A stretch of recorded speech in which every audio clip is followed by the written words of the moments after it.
Hello et bienvenue à tous dans ce 94e numéro du Rétro. Merci à tous ceux qui soutiennent la chaîne et qui permettent de continuer la grande aventure des NBA Stories. Si vous souhaitez supporter ce projet, sachez qu'il est possible d'offrir un tip directement depuis YouTube en cliquant sur le cœur sous cette vidéo. Merci à tous. Pour faire plaisir à vous-même ou à vos proches, venez découvrir la collection originale des NBA Stories chez l'équipementier Hooper. De qualité, ces maillots ont été conçus en s'inspirant de plusieurs modèles du passé. Vous trouverez le sobre et élégant Brooklyn, qui rappelle les couleurs actuelles des Nets avec l'époque Julius Erving, puis notre chouchou, le Philly, un autre savant mélange de passé et de présent. Ces maillots, dont la conception a été minutieusement étudiée, comportent une citation propre, mettant à l'honneur ces deux villes mythiques du basketball. Pour vous procurer ces modèles vintage et supporter les NBA Stories, il vous suffit de vous rendre sur le site hooperstore.fr. Let's go now to David Stern for the first selection of 1992. With the first pick in the 1992 NBA draft, the Orlando Magic selects Shaquille O'Neal from Louisiana State University. 1992. Alors que la Jordan Mania battait son plein, la NBA accueillit un nouveau monstre médiatique. Cette année-là, aucun doute n'existait. Le meilleur joueur de cette draft était le phénomène Shaquille O'Neal. Le moins que l'on puisse dire est que les prédictions avaient vu juste. Shaq fit parler la foudre sur les parquets, jusqu'à mener le Magic en finale dès sa 3e saison. En seconde position de la draft 92, un autre pivot renversant, Alonzo Mourning. Élu 2 fois défenseur de l'année pour 7 sélections en All-Star Game, Mourning est considéré comme une référence à son poste. En 3e position, Minnesota misa sur Christian Laettner. Cet intérieur avait raflé toutes les récompenses sur le circuit universitaire. Il est d'ailleurs le seul joueur amateur de la Dream Team des JO 92. Malheureusement, sa carrière ne prit jamais réellement son envol en NBA. Si le succès de Shaquille O'Neal était attendu de tous, le futur réservait une surprise que personne n'aurait pu deviner. Et oui, un joueur alors inconnu a gagné plus de titres que toutes les recrues de la draft 1992 combinées. Robert Horry goes to the Houston Rockets in the 11th pick of the draft. Everybody knows who the other one is, Shaquille O'Neal. You feel you're overlooked? No, I don't feel I'm overlooked because Shaquille is the best player in the country right now. Lorsque Houston mit la main sur Hakeem Olajuwon en 1984, le futur semblait ô combien prometteur. Son duo de géant avec Ralph Sampson permit à l'équipe d'atteindre les finales 1986, avant de lentement perdre de son élan. En 1992, voilà maintenant 5 années que les Texans n'avaient pas passé un premier tour des playoffs.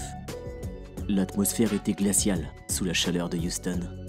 L'équipe alla jusqu'à suspendre Hakeem Olajuwon, qu'ils accusaient de feindre une blessure pour obtenir un nouveau contrat.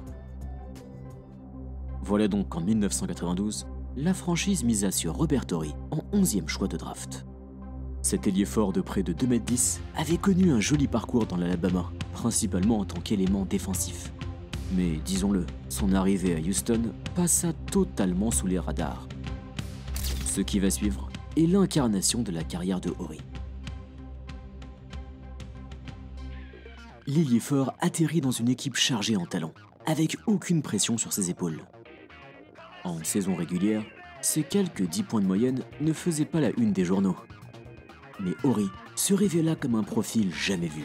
Son génie n'apparaît que lorsque l'enjeu est à son paroxysme. Les premiers signes de sa divine clutchitude apparurent dès son année rookie. Match 7 des demi-finales 1993. Houston affronte Seattle. Horry inscrit un panier crucial en toute fin de match pour reprendre les devants.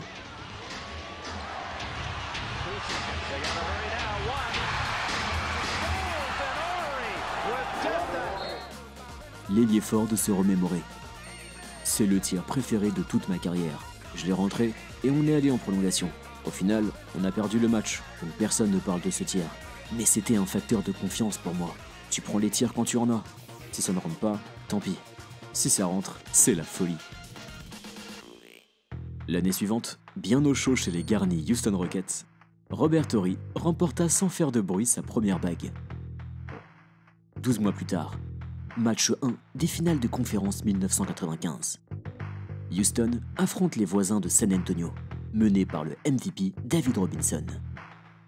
Horry n'est pas du tout dans ses baskets ce soir-là. avec un vilain 0 sur 4 au tir. Il ne reste que quelques secondes dans ce match étriqué. La légende de Big Shot Rob allait naître. Open man is Olajuwon. Oh, shoot the ball.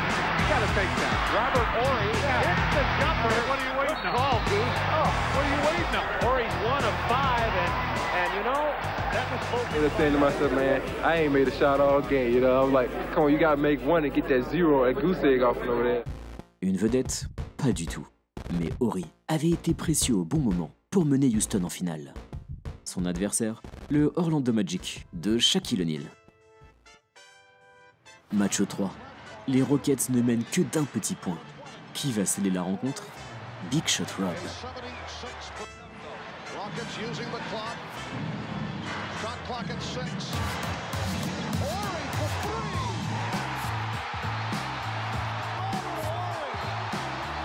With the shot clock running down. Drills the three-pointer. 1995. Troisième année pour Horry en NBA, déjà 2 titres dans la poche. En 1996, l'ailier fort s'en va aux Suns. Mais à cette époque, l'équipe de l'Arizona n'était pas candidat sérieux au titre. Et comme vous l'avez compris, Robert Horry n'est pas du genre à ne pas être très bien entouré. Une serviette sur son coach Danny Ainge plus tard, il reprit le cours de son atypique épopée. En 1997, Horry rejoint les Los Angeles Lakers, presque au même moment que Shaq et Kobe. Les débuts ne sont pas faciles, mais l'arrivée de Phil Jackson change tout. Allez, 2 nouveaux titres dans l'armoire de Robert Horry. Comme d'habitude, le joueur est dans l'ombre des grands noms la quasi-totalité du temps, mais ses étincelles sont décisives pour allumer la flamme. 2001, match 3 des finales face aux Sixers. Philadelphie avait gagné la première rencontre et n'était mené que d'1 point à moins d'1 minute du match 3. 47 secondes à jouer, Shaq est exclu. Horry ne tremble pas pour permettre aux siens de prendre 4 points d'avance. Alors qu'il ne tirait que 44% au lancer franc cette année-là, il inscrivit ses 4 tentatives en toute fin de match. Score final, 96-81. Les Sixers ne revinrent jamais dans ces finales. Can you tell us what happened on that big three-pointer and how you had the guts to take it? The ball came to the corner, I had my rhythm, so I just took the shot. What has made you such a big game player over the years, because this seems to be happening throughout your career? It's just one of the things, knowing the situation of the game, being patient, doing what you need to do in a ball game. You know, it's an important time. You need to make the shots.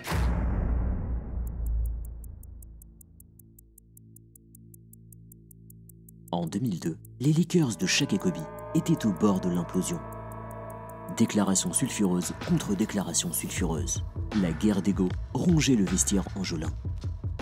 Mais l'objectif en ligne de mire était de taille, devenir la 3e équipe de l'histoire à gagner 3 titres consécutifs. C'est parti pour un nouveau tour. Seulement 6 points de moyenne en saison régulière, mais Robert Horry est crucial dans les matchs qui comptent.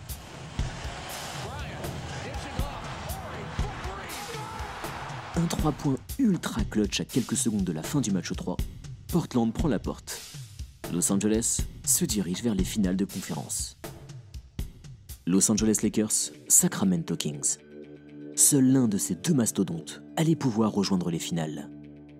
Certes, les Kings n'avaient pas le clinquant des Lakers, mais leur jeu altruiste fit des dégâts face à un adversaire parfois trop individualiste.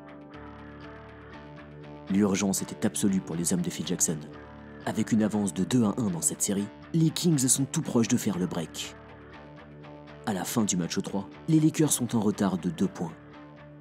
C'est alors que Big Shot Rob écrivit la plus grande page de son histoire. The play is called What the Fuck.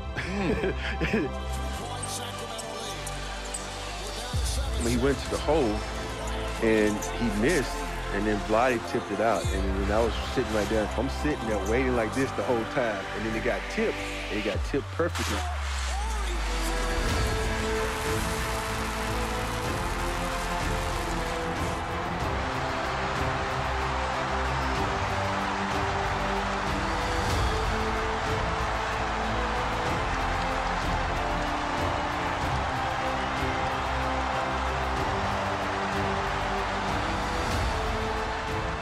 That's a big shot. I have to give him credit. That's a big-time player. Lucky play. Everybody could make that shot. You know, that's last shot. It's just lucky shot. That's all. You don't need to have a skills or some, you know, in that kind of situation. You just throw it and if it goes in, goes in. Robert, Vlade was saying that it was basically just a luck shot. That situation, you just have to throw it up. Was it luck or was there more to it? It wasn't no luck shot. I've been doing that for all my career, so he should know. He better read a paper or something.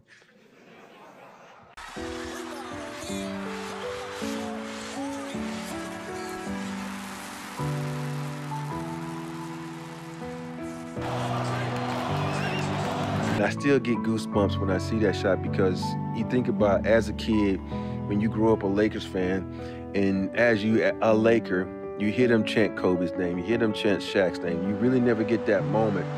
Now you step on the stage and the biggest moment, you knock down a shot and everybody's chanting your name, and it's the best feeling ever. Ever feel any pressure in these situations? Me, no, I don't, because I've been through worse in my life. You know, with a sick daughter, you know, nothing like this can really question me, so I just go out and just play the game.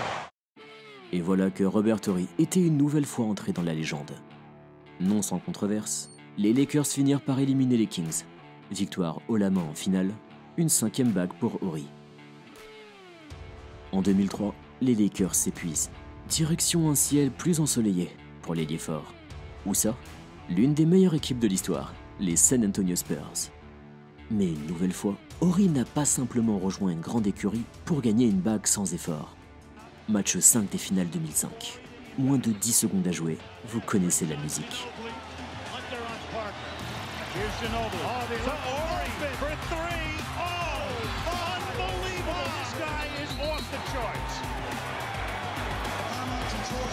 Robert Horry from on the arc.